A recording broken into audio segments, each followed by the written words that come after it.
Hello වෙන්ද වගේම ඔයාලා හොඳින් ඉන්නවා ඇති කියලා මම හිතනවා. අද දවසේ මම මොකද කරේ කියලා බලමුද මේ හවස් වරුව. උපන්දිනේදද?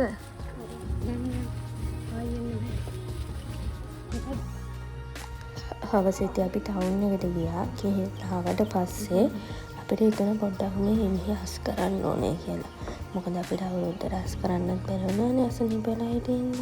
පුණ්‍යතේ අපි තුන්දෙනා හිතුවා මේක හස් කරා නම් හොඳයි කියලා.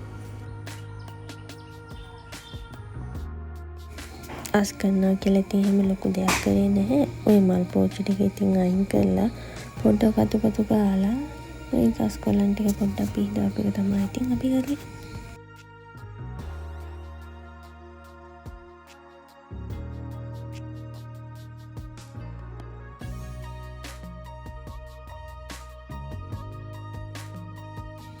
ඔයාලගේ වලලා ඉතින් මෙහෙම මල් වල පිස්සුවක් තියෙනවා. අපි ඒක තරණ ඉතින් තියෙන පරිපරම ඉතින් අපේ අම්මට තියෙන කොහේ ගියත් ලස්සන මොකක් හරි මල් පැලයක් හම්බුනත් ඉතින් ඒක ගෙදර. ඔයාලගේ ඉතින් ඒ ගෙදර ඇයත් එහෙමද?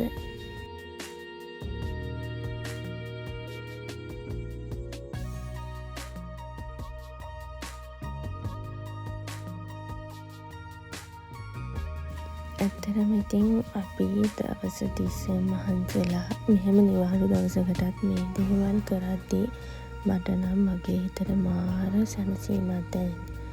අර දවස් තිස්සේ උදේ යනවා හවස එනවා බිසි ලයිෆ් එකක් තියෙද්දී මේ වගේ නිවාඩු දවසට මෙහෙම දේවල් කරද්දී ඉතින් මාරම සතුටුයි.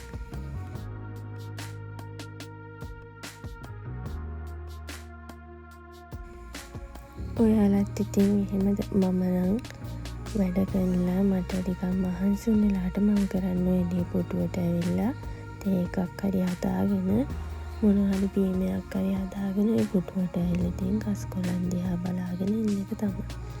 එතකොට අපේ හිතට 아무තු සැහැල්ලුවක් දැනෙනවා.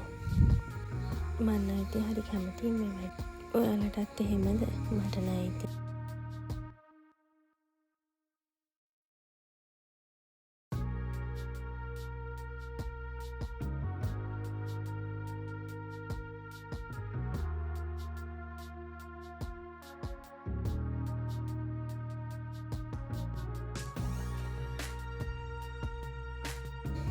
මේ පුංචි ගස්වලට කොච්චර දේවල් කරන්න පුළුවන්ද නේද?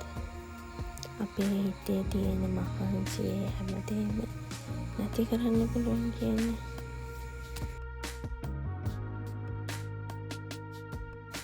මෙයා ඉතින් අපිට උදව් කරන විදිය තමයි.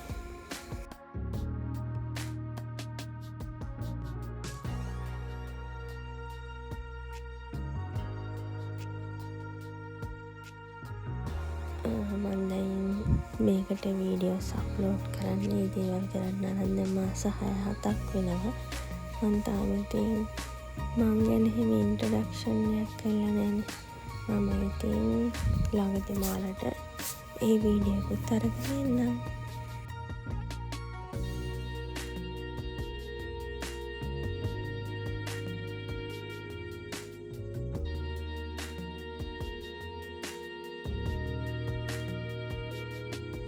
ඔයාලගෙත් ගෙදර ලස්සන මිදුලේ ෆොටෝ එකක් දාන්නත් අමතක කරන්න එපා හොඳේ.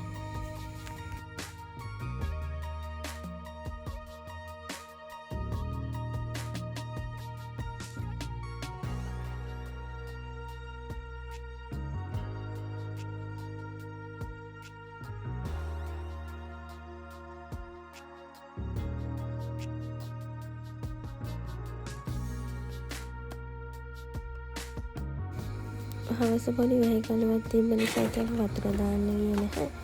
එහෙම කියලා මේවා කරාම කොයි නයි? හවස වැස්සා. ඉතින් ගස් කොළන් ටික අපි ඔක්කොම පිහි දැම්මට ආයෙත් අම්මා ගිහලා වැස්සට එළියේ තිබ්බා.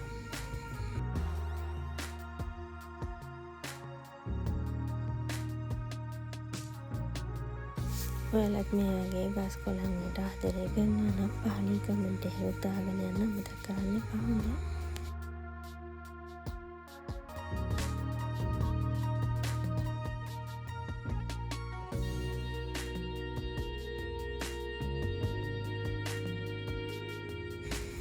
අදට ඉතින් මෙච්චරයි අස්කරේ. එහෙනම් මං ගිහින් එන්නම්. ඔයාලා පරිස්සමෙන් ඉන්න. බයි.